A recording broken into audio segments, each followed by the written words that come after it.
तो कैसे हैं आप लोग। मैं राजू भाटिया आपका रुचि क्लासेस 71 में एक बार फिर से स्वागत करता हूं। तो मेरे बच्चों, आप कैसे हैं? आशा करता हूं मस्त जबरदस्त जिंदाबाद होंगे। तो मेरे बच्चों, हमने आपको पहले ही वीडियो में बता दिया था कि हम यूपी टेट 2026 लेवल 1 लेवल 2 के लिए ईवीएस जो मोस्ट इंपोर्टेंट भाग रहता है लेवल 1 में और लेवल 2 में। लेवल 1 में हमारे यहाँ से 30 क्वेश्चन आते हैं और लेवल 2 में हमारे 60 क्वेश्चन आते हैं, जिसको सामाजिक अध्ययन की कहते हैं। इसके साथ साथ ही हम पूरा कराते चलेंगे।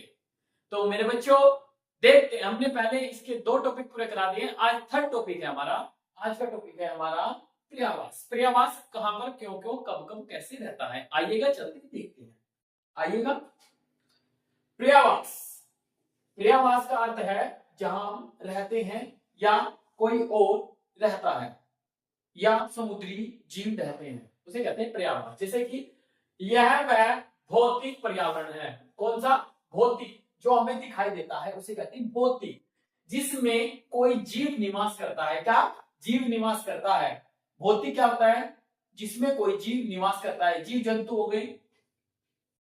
पर्यावास उन विभिन्न प्रजातियों को सहारा देता है। क्या?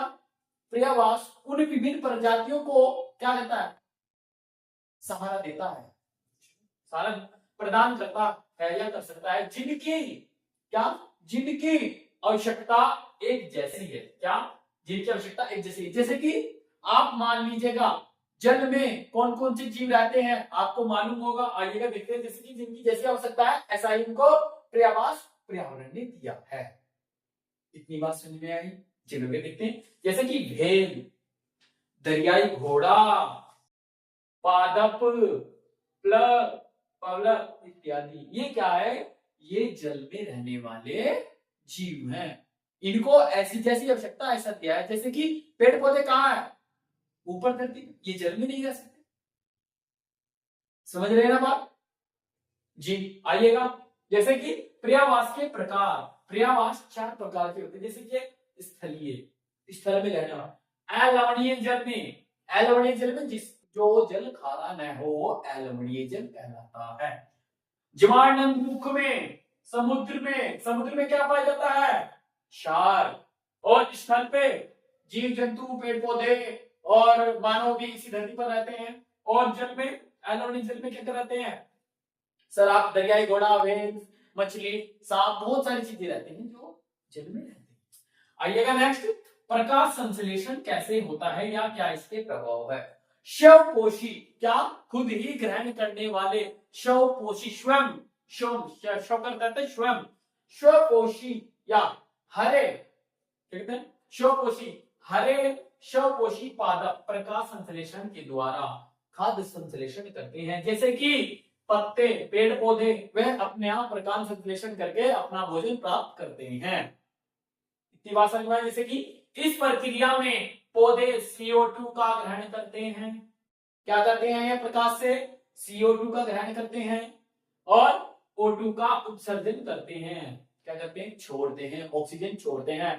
कार्बन डाई लेते हैं और ऑक्सीजन छोड़ते हैं।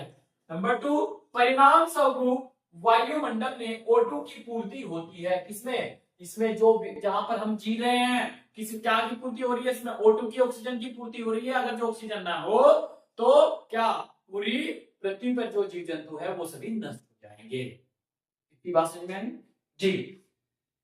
और CO2 ग्रहण होने से वायुमंडल संतुलन बना रहता है। जो भी इसमें हानिकारक गैस है उन्हें पेड़ पौधे क्या करते हैं? ऑब्जर्व करते हैं और ऑक्सीजन छोड़ते हैं। इतनी बात समझ में आई जी? आ गई होगी।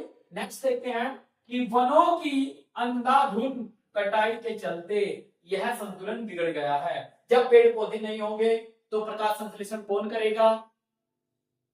समझ रहे हैं ना? अगर पेड़ पौधे नहीं होंगे तो प्रकाश संश्लेषण कौन करेगा? प्रकाश संश्लेषण नहीं होगा तो ऑक्सीजन नहीं मिलेगी, कार्बन डाइऑक्साइड तो बिल्कुल ही मात्रा में, भरपूर मात्रा में मिलेगी जी। आइएगा। जिसका परिणित वैश्विक तापमान और जलवायु तापन, क्या? जैसे कि आपने देखा होगा पिछले कुछ वर्षों से, 2-4 वर्षों से गर्मी बहुत ज्यादा बढ़ रही है। क्यों बढ़ रही है? ग्लोबल वार्मिंग हो रहा है, पेड़ पौधे कट रहे हैं, नगरीकरण हो रहा है, पेड़ कहीं नहीं दिखाई दे रहे हैं, क्या O2 नहीं मिल रहा है, CO2 ग्रहण नहीं हो रहा है, पेड़ पौधे कट रहे हैं, समझ रहे हो बात, के रूप में देखने को मिल रही है। जब तक ग्लोबल वार्मिंग होगी तब तक तापमान, सूर्य का ताप बढ़ता ही रहेगा।